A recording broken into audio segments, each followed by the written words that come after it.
اگلے زمانے میں ایک عورت حاملہ تھی۔ جب اسے درد ہونے لگا اور بچی پیدا ہوئی تو اس نے اپنے ملازم سے کہا کہ جاؤ کہیں سے آگ لے آؤ۔ وہ باہر نکلا تو دیکھا کہ دروازے پر ایک شخص کھڑا ہے، پوچھتا ہے کہ کیا ہوا، لڑکی یا لڑکا؟ اس نے کہا لڑکی ہوئی ہے۔ کہا سن، یہ لڑکی 100 آدمیوں سے خلوت کرائے گی، پھر اس کے وہاں اب جو شخص ملازم ہے اس سے اس کا نکاح ہوگا اور ایک مکڑی اس کی موت کا باعث بنے گی۔ وہ ملازم یہیں سے پلٹ آیا اور آتے ہی ایک تیز چھری لے کر اس لڑکی کے پیٹ کو چیر ڈالا اور اسے مردہ سمجھ کر وہاں سے بھاگ نکلا۔ اس کی ماں نے یہ حالت دیکھا تو اپنی بچی کے پیٹ میں ٹانکے دیے اور علاج معالجہ شروع کیا، جس سے اس کا زخم بھر گیا۔ اب ایک زمانہ گزر گیا، ادھر یہ لڑکی بلوغت کو پہنچ گئی اور تھی بھی اچھی شکل و صورت کی، بد چلنی میں پڑ گئی۔ ادھر وہ ملازم سمندر کے راستے کہیں چلا گیا، کام کاج شروع کیا اور بہت رقم پیدا کی۔ کل مال سمیٹ کر بہت مدت کے بعد یہ پھر اسی اپنے گاؤں میں آ گیا اور ایک بوڑھیا عورت کو بلا کر کہا میں نکاح کرنا چاہتا ہوں، گاؤں میں جو بہت خوبصورت عورت ہو اس سے میرا نکاح کر دو۔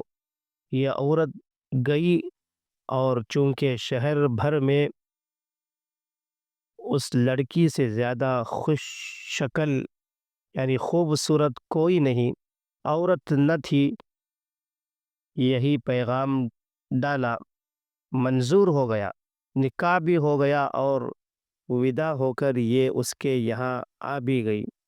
دونوں میاں بیوی میں بہت محبت ہو گئی۔ ایک دن ذکر اذکار میں اس عورت نے اس سے پوچھا آخر آپ کون ہیں، کہاں سے آئے ہیں، یہاں کیسے آ گئے وغیرہ۔ اس نے اپنا تمام ماجرا بیان کر دیا کہ میں یہاں ایک عورت کے یہاں ملازم تھا، وہاں سے اس کی لڑکی کے ساتھ حرکت کر کے بھاگ گیا تھا، اب اتنے برسوں بعد یہاں آیا ہوں۔ تو اس لڑکی نے کہا جس کا پیٹ چیر کر تم بھاگے تھے میں وہی ہوں، یہ کہہ کر اپنے اس زخم کا نشان بھی اسے دکھایا۔ تب تو اسے یقین آ گیا اور کہنے لگا جب تو وہی ہے تو ایک بات تیری نسبت مجھے اور بھی معلوم ہے، وہ یہ ہے کہ تو 100 آدمی سے مجھ سے پہلے مل چکی ہے۔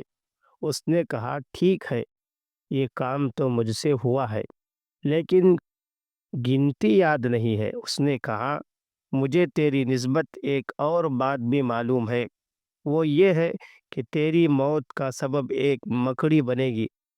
خیر، چونکہ مجھے تجھ سے بہت زیادہ محبت ہے، میں تیرے لیے ایک بلند و بالا، پختہ اور اعلیٰ محل تعمیر کرا کے دیتا ہوں، اسی میں تو رہنا تاکہ وہاں تک ایسے کیڑے مکوڑے پہنچ ہی نہ سکے۔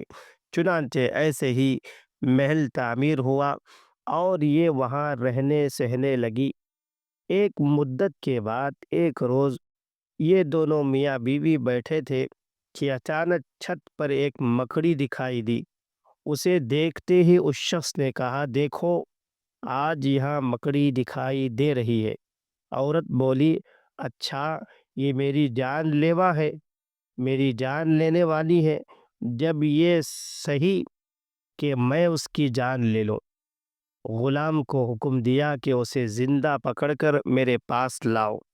وہ پکڑ کر لایا، اس نے زمین پر رکھ کر اپنے پیر کے انگوٹھے سے اسے مار ڈالا، اپنے پیر کے انگوٹھے سے اسے مل ڈالا، اس کی جان نکل گئی۔ اس سے جو پیپ نکلا اس کا ایک آدھ خطرہ اس کے انگوٹھے کے ناخن اور گوشت کے درمیان اڑ کر پڑا، اس کا زہر چڑھا، پیر سیاہ پڑ گیا، کالے پڑ گئے۔ اور اسی میں اس کا انتقال ہو گیا، اسی میں وہ مر گئی۔ اگر یہ کہانی آپ کے دل کو چھو گئی ہو تو براہ کرم ہمارے چینل کو سبسکرائب کرے، ویڈیو کو لائک کرے اور اپنے پیاروں تک ضرور پہنچائیں۔ آپ کا ایک لمحہ ہمارے لیے حوصلہ بن سکتا ہے۔